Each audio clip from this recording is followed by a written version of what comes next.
On the island country of Hinomoto, the Heijiro Katetsuho, an armored train, is attacked by several Kabane, humans transformed into undead creatures by a viral infection, and the Bushi defeat them.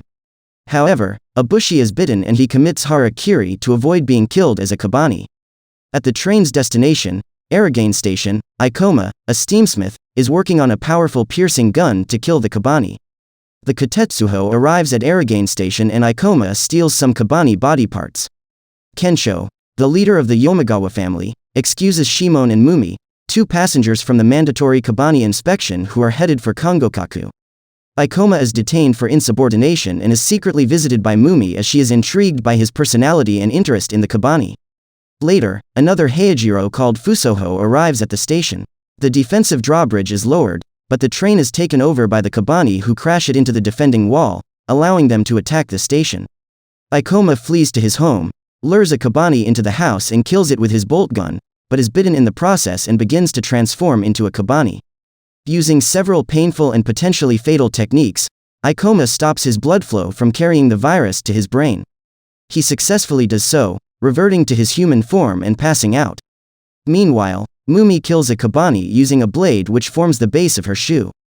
Ikoma, discovering that he has stopped the Kabane virus from infecting him, tells his fellow steamsmith Takumi of his success with his bolt gun and anti-virus technique. Meanwhile, survivors of the Kabane attack fight a defensive battle within Aragane Station while seeking an opportunity to escape in the Katetsuho. Mumi arrives dressed in battle gear and offers to clear the way so Yukina, the sole remaining engineer and an apprentice, can commander the Katetsuho. She leaps into the midst of the Kabane and leads them away, killing several in the process. The remaining citizens then rush to board the train. Meanwhile, Ikoma and Takumi attempt to board the train with his gun. Mumi detects something different about Ikoma and vouches for him so he can board the Katetsuho. Ayame Yomigawa, Kensho's daughter, produces the special key to start the train's engine. Kurusu, one of the Bushi, tells Mumi to defend the train's rear, but she refuses and falls asleep. While fending off a Kabane, Ikoma's infected heart is exposed, and he is eventually forced off the Katetsuho. However, the train is stopped by a malfunction of the drawbridge, and the passengers witness Ikoma killing the Kabane. Lecturing the passengers for their distrust, Ikoma manually releases the drawbridge, allowing the train to leave. Despite the Bushi's objections, Takumi and Mumi get Ikoma back on the Katetsuho. Before Kurusu can kill him, Mumi intervenes and reveals that she and Ikoma are Kabaneri, beings with an existence between humans and Kabane. After Mumi reveals her identity as a Kabaneri, Ayame stops Kurusu from killing the Kabaneri and reminds everyone that they were rescued by Ikoma and Mumi. The Katetsuho is headed for Kongokaku, the shogun's greatest stronghold, and Mumi insists on staying on board. However, the passengers are filled with alarm and distrust because of a lack of food and water, doubt whether they will be admitted into Kongokaku, and presence of the Kabaneri accompanying them. Mumi reveals that she has a mission and needs help from him because she gets exhausted after fighting. She begins training Ikoma personally in preparation for future Kabane attacks. The train has to stop for water and repairs, and the passengers take the opportunity to pray for those who died at Aragane Station. Ikoma tells Mumi that he has vowed to avenge his sister's death at the hands of the Kabane in a green stone tied to his palm, which seems to have some effect on the Kabane. Mumi reveals that Kabaneri can only survive by drinking human blood, and later kills a pregnant woman who becomes a Kabane. Meanwhile, Ayame attacks Ikoma, but Ikoma tells her about his vow, appeasing the passengers' fears of the Kabaneri. However, Ikoma becomes delirious from his own need of blood and attacks Ayame. Kurusu rescues Ayame, just as the Kabane appear in the woods surrounding the Katetsuho, and everyone gets back on board. Still fearful of the Kabaneri, the six chiefs, led by Akoji, has Ayame hand over the Katetsujo's master key.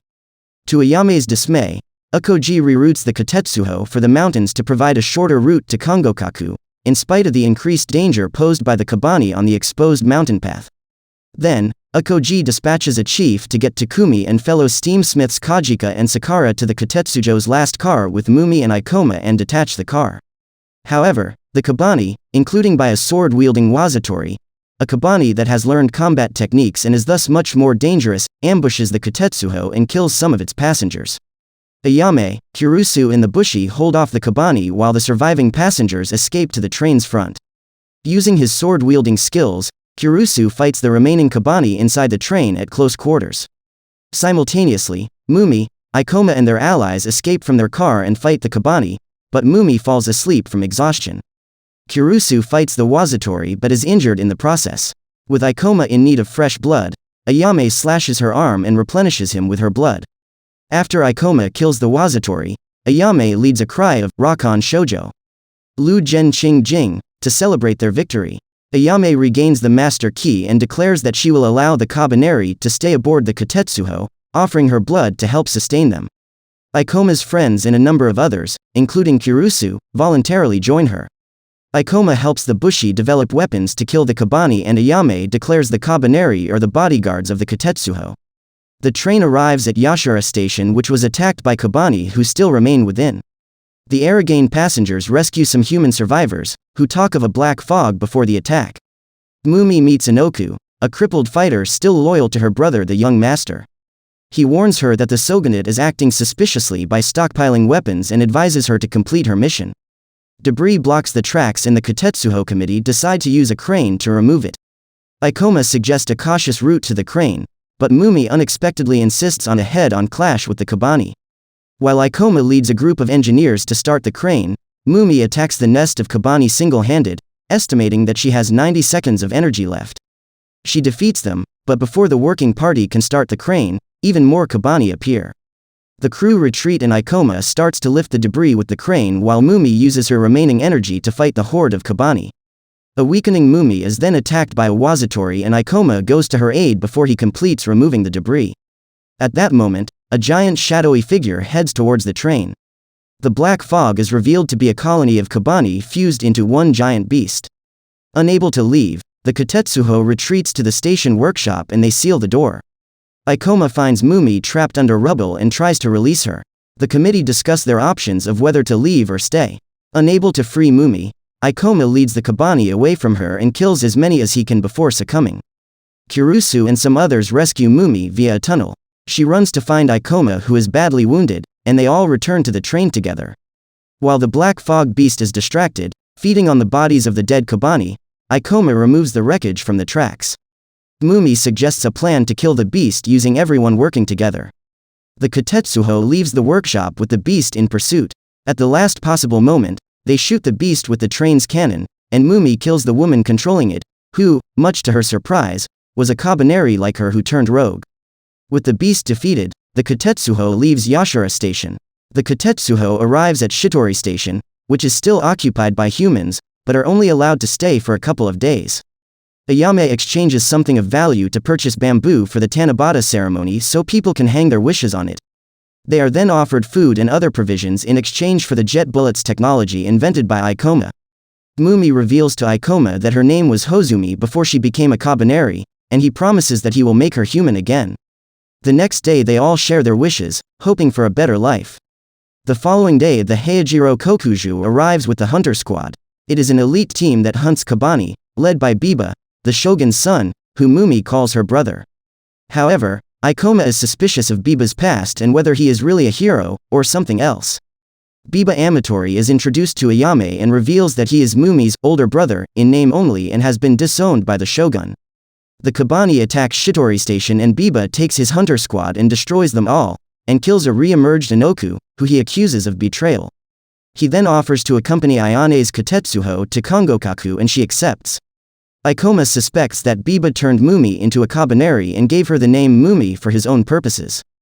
Biba asks Mumi to get the Katetsuho master key for him, but she is tricked and given the wrong key. Ikoma discovers that Biba is transporting Kabane on his train, but Biba uses Mumi to prevent him from entering the carriage. Ikoma is convinced that Biba is not a hero. The Kokuju with the hunters is refused entry to Iwado Station, the last before Kongokaku, by the shogun's samurai. Ayame decides to part company with the hunters and asks Ikoma to get Mumi. Lord Maeda, leader of the fortress, agrees to a meeting with Biba on the condition that only women and children accompany him.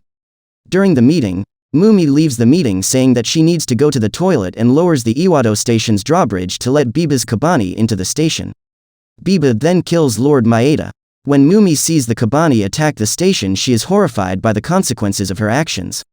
Meanwhile, Biba's men take Ayame hostage and kill the shogun's samurai for what Biba says is retribution for the shogunate's cowardice for the past 10 years. He believes that only the strong should survive. Biba injects his Kabaneri Hirobi with a serum so that she can become the heart of another black fog beast, gathering all the Kabane into a single colony, a Nu. The Nu is defeated, but Hirobi survives and continues to fight. When she reaches Biba, he kills her since she has served her purpose. In the aftermath, Biba and his men control a devastated Iwado station. Mumi then realizes that everything Biba had told her was a lie. Biba and his troops are now in control of the Heijiro and its passengers, using their blood to feed his Kabane. Biba offers a deal to Ayame that if she can open the gates to Kongokaku and arrange a meeting with his father, he will guarantee the safety of her people. He tells her of the time when his father sent him with 400,000 troops to Kyushu to fight the Kabane, but when replacement supplies failed to arrive, they were overrun and wiped out, for which he blames his father. Meanwhile, Ikoma hatches a daring plan with some of the passengers to retake control of the Heijiro. Biba offers Mumi a chance to join his troops, but she refuses and is forced to take captive Vaccine and sedated. Ikoma's group starts their attack to take control of the Katetsuho, but Biba had anticipated a counterattack and confronts Ikoma, killing Takumi, who sacrifices himself to save Ikoma. Biba then calls on Mumi to kill Ikoma. She obeys his order due to Biba's captive Vaccine, stabbing Ikoma, who falls from the Heijiro into a coast far below. Ikoma is still alive, washed up on the shore, and is found by Kirusu, who went missing in the previous attack. Biba injects Mumi with the same liquid that he used on Hirobi to turn her into a Nu. The Katetsuho arrives at Kongokaku and announces that they have captured the men who destroyed Iwado Station, so they are allowed entry. Ayame pretends to have Biba prisoner because her crew are being held hostage, and they are taken to meet the shogun. Biba tricks the shogun into holding a sword tainted with the Kabane virus, which turns him into a Kabane. Biba then kills him and announces to everyone that Kabane are among them, which creates a panic and people start killing each other out of fear. The Karikatashu take the Katetsuho into the city and release the Kabane, while Ayame escapes with the help of her uncle. Kirusu has one of Biba's scientists prisoner with knowledge about the Kabane virus. He says that Mumi can be saved once she becomes a Nu by injecting white plasma into her heart. Ikoma insists on being injected by black plasma to give him additional strength, although it will accelerate the Kabane virus and shorten his life. Mumi begins her transformation into a Nu to fulfill Biba's dream of destruction. Ikoma and Kirusu enter Kongokaku, drawing the Kabane towards them. Ayame appeals to the humans to stop attacking each other in fear and entreats them to leave Kongokaku with her people in the Katetsuho. With Kirusu's help, Ikoma is able to reach the Mumi Nu. He destroys the Heijiro Kokuju in the process when the hunters try to drive it into him with his additional powers since taking the black serum. Mumi seems to be unaware of what she's become, recalling memories from the past and imagining herself surrounded by butterflies. Ikoma reaches the Mumi Nu but is intercepted by Biba, who is revealed as a Kabaneri. Biba stabs Ikoma with his sword, but this does not kill him, and as he is about to try again, Ikoma recovers and blasts him with his bolt gun. Mumi appears to understand that Ikoma is near, and she allows him to inject her with the white serum, destroying the Nu and returning her to her previous form. Ayame and her people leave the smoldering city of Kongokaku in the Heijiro Katetsuho with Kirusu, Mumi and an injured Ikoma on board. Ikoma starts to recover thanks to a serum secretly given by Biba, and the effects of the black serum seem to diminish. As an afterthought, Mumi hands him back his green stone. If you made it till the end of the video, here's a cookie. Please like and subscribe because YouTube is broken and is randomly unsubscribing people. So please make sure you're subscribed to get all the future fun anime recaps on time. Thank you, see you in the next one.